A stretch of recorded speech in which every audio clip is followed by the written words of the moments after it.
Hi, Genki Call here with your Soulforge offerings for the week of July 31st, 2023. But first, these are the mythics that are remaining in the Soulforge for this mythic cycle.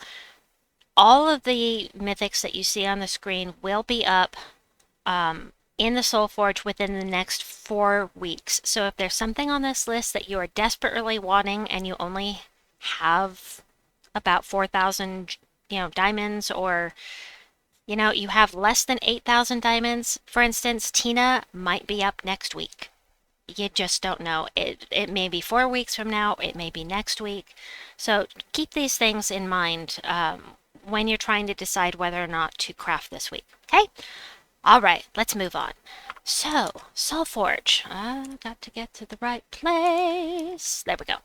Soulforge. First of all, there are 2 things you should not craft in the Soulforge, and we need to go over those so that you don't waste your diamonds. Very, very important. The first is the new weapon. It is in the shop for Invasion. It is in the Soulforge, but if you're doing Invasion, why would you waste your diamonds when you're going to get it in the shop anyway? The Rock Stabba explodes green gems, grants a random status effect to all goblin allies, then summons a goblin troop. Alright, let's back out of here. So don't craft this. If you're doing Invasion, get it in the shop instead. Alright, that is number 1. The next one is in here. I'm going to pause this while I pull it up. The next thing you should not craft this week is the Tome of Spores. This will be in the Soulforge Tuesday only during the faction assault that we have at Amanithrax. This will be in the shop for the faction assault. So again, if you can use gems to get it instead of diamonds, gems are a lot easier to get than diamonds are. So if you want this weapon, just head into the faction assault and grab it on Tuesday. All right, which actually at this point is very soon. Next up, what we do have in the Soulforge that we can go over here. So for the legendaries, we have the Autumnal Imp. This is here out of season. Usually you can only get the imps during their season. This one is for autumn. There are only 2 ways to get the imps out of season, like this one, is in the Soulforge or from a legendary task. And that's it. They have no kingdom, however. They are primal. Primal doesn't have a physical kingdom, so they will not help your power levels. And as far as the imps go, the only one that's really useful, in my opinion, is going to be the Winter Imp that does true damage. This does scatter damage, destroys 10 gems. If an enemy dies, you gain 8 magic. Also, the gimmick for the imps, you gain 8 magic on whatever color that they use every time you make a match on that. And it does add up. It really adds up, especially if you're using Shabanu Vespera with the Winter Imp on a blue team. Very nice. Anyway, Autumnal Imp is the first legendary that we have here. Next up is Scylla. Scylla is part of my favorite Skull Waterfall team, and I will post a link to that at the end of this video. In the last 15 seconds, you'll see the Boom Max Fun video pop up. That is for Scylla.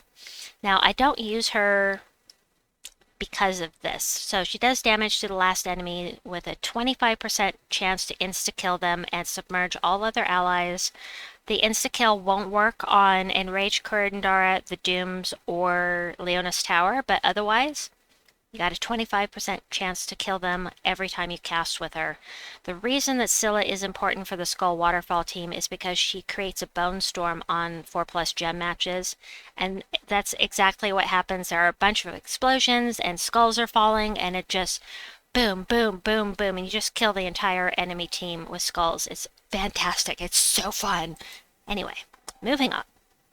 I just about choked because I got excited. Hold on. Next legendary is Magnus. And it's funny because I like to use Magnus and Scorpius together. Actually, I'm going to save Magnus and go over him last as far as the legendaries go, because I want to talk to him about him, and then Scorpius. So Nimue or Nimue, however you want to pronounce it, I think she's underrated. She transforms yellow gems to skulls, red gems to purple, silences the two strongest enemies. She also steals 4 life from the first enemy when matching green gems, just green gems. It doesn't even have to be a match for. So she's one of the double converters. Not used very often, but she is a good troop in my opinion. It should be it for the... Yes. Okay. So, the reason why I like to use Magnus and Scorpius together. Let's just go over Scorpius and then we'll go over Magnus. Out of order, but it makes more sense this way. So, Scorpius is amazing. Scorpius is going to do, hello my mouse, damage to the last 2 enemies, and the damage is lethal if they're poisoned. So, you have to have something on your team to poison them.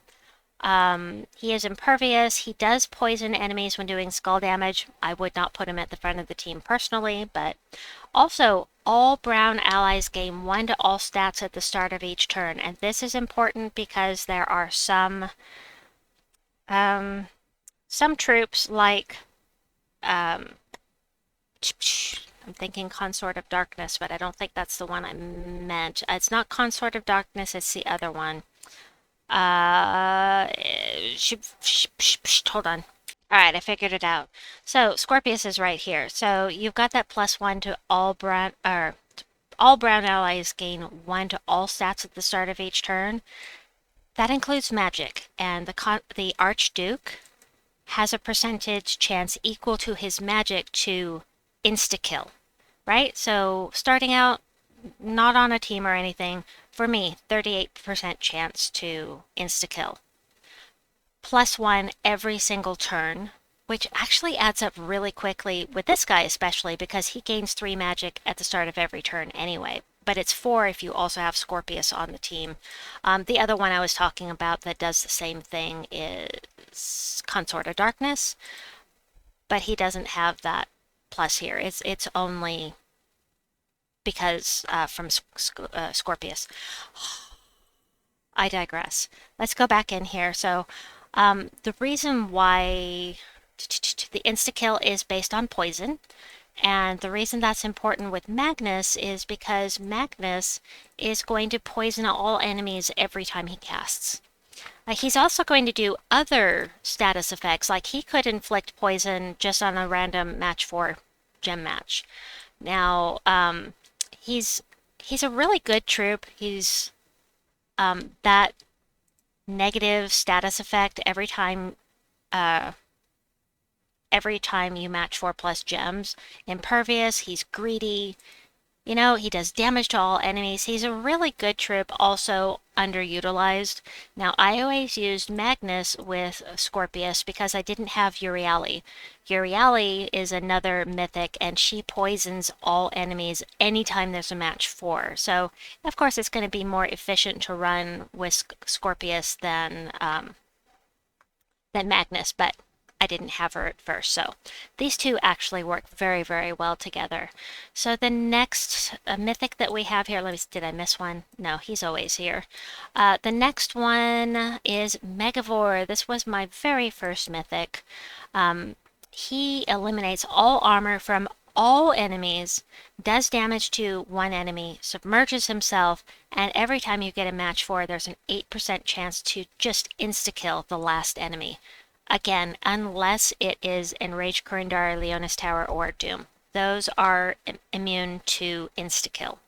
Also, if you're in a tower event, like the Dooms, I said the Dooms, the Tower of Dooms, the tower event Invasion, those towers, and also the raid boss. The raid boss also will be immune to insta-kill, but again, I'm digressing because it's what I do. Anyway, he's a really good troop. I like him a lot. He's really good for delving, especially if you don't have High King Iron Gut yet. Always here, always here. Fountain of Stars is very fun on the right team. The 15% chance to bless all allies at the start of every turn is super nice. Skull damage reduction by 50%. convert 5 green gems to purple potions and all brown gems to skulls.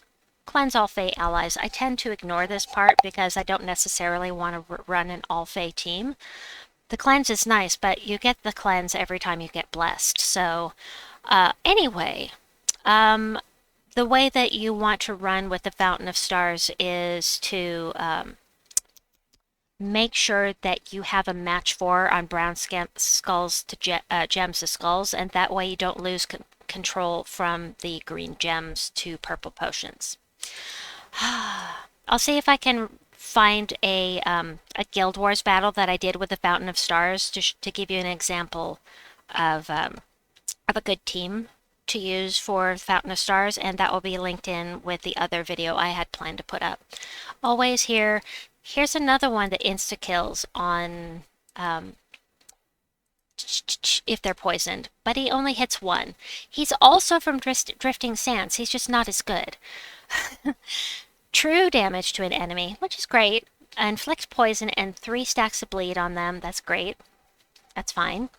If they're already poisons, there's only a 50% chance to kill them. So, you know, if you need a mythic for Drifting Sands, definitely take Scorpio over Scoprio. Definitely.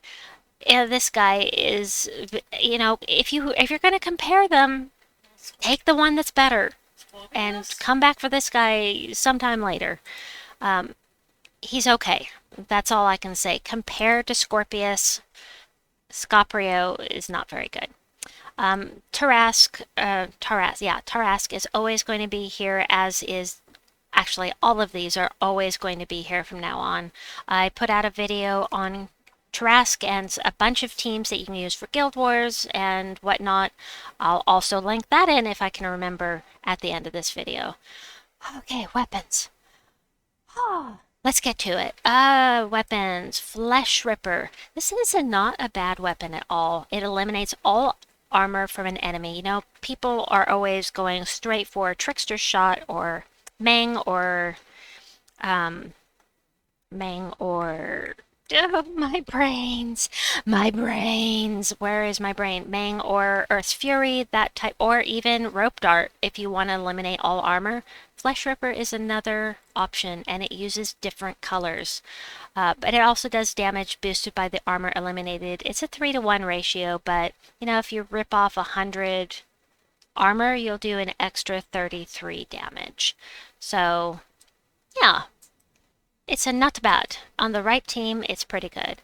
Norbert's Turnip, if I was going to recommend something, I don't know what else is in here yet, but if I was going to recommend something this week to craft, definitely Norbert's Turnip. If you ever run with goblin teams, you want this thing. It will do damage to an enemy boosted by goblin allies, then create a mix of 6 green and red gems for each goblin ally. Toad Squeezer uses the red. Most of them use green. Also uses red is Flaming Oni. And yeah, and you can loop. Unless you're frozen, you're getting an extra turn. If you have it leveled up, I should say. If you have it fully tempered, because that's what this quick is here. That is an extra turn. So conceivably, you could loop and loop and loop and loop. If you've ever fought a goblin team with Norbert's Turnip, you know how deadly this darn thing is.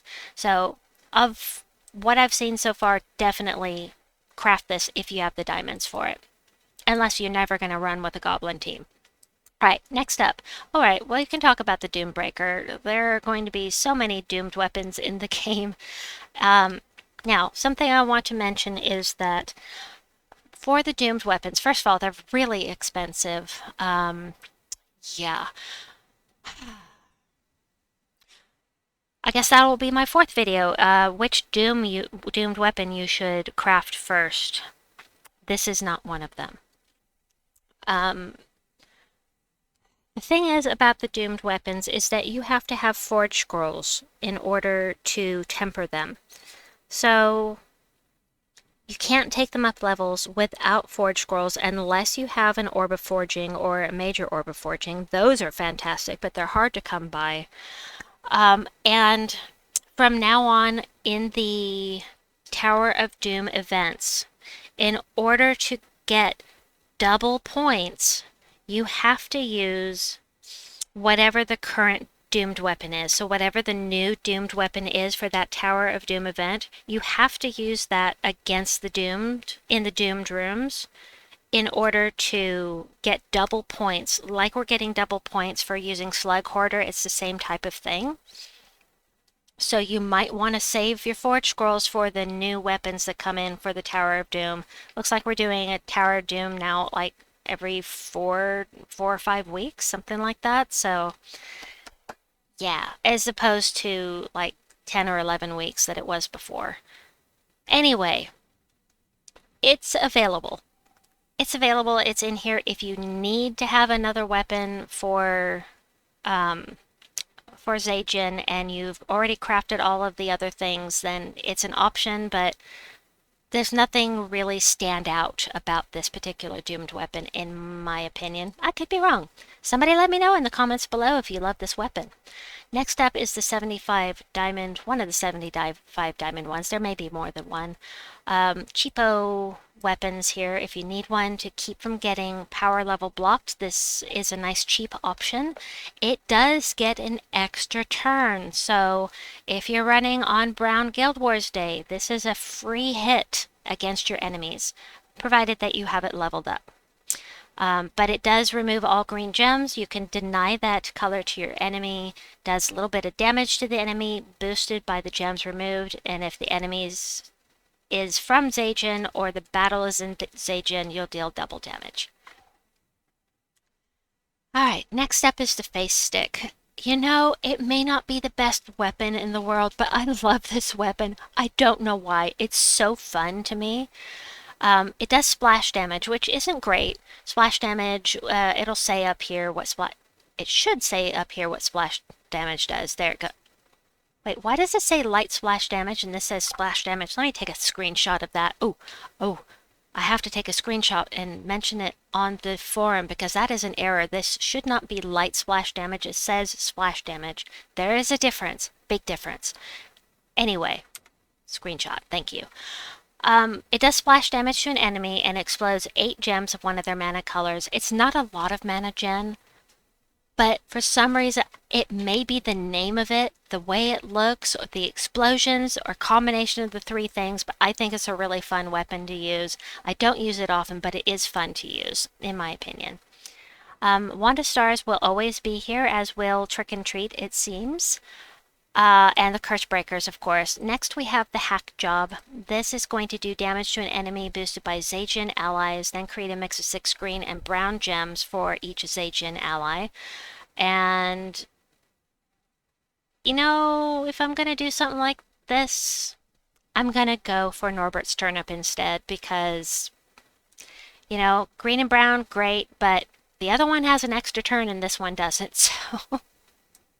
You know, but this is Zajan allies and the other one is Goblin allies. That's the difference. Godmother's Wand. Oh yes, Godmother's Wand. This was something that came about during the Fairy Godmother campaign. Explode 3 gems, then create a wish gem. Really? That's all it does? That's it? Okay. Alright, well, I mean, it's a weapon if you need one for this kingdom. Next up is the Gob Sticker. I do love my splody weapons, and the Gob Sticker, this one is yellow and blue, and explodes green gems, grants a random status effect to all goblin allies, then summons a goblin troop. Love it. Gotta love it. No extra turn, but I still love my splody weapons, and it's always good to have one with some different colors. There aren't many that are yellow and blue. And finally, don't craft this. I already went over this. Rock Stabba, if you want it, grab it with gems in the invasion event, unless you're not in a guild, in which case you're kind of stuck with spending 200 diamonds on it. So that should be it for this video. I hope I haven't forgotten anything. Let me know your thoughts in the comments below. Have a wonderful day or night wherever you may be, and we'll see you soon.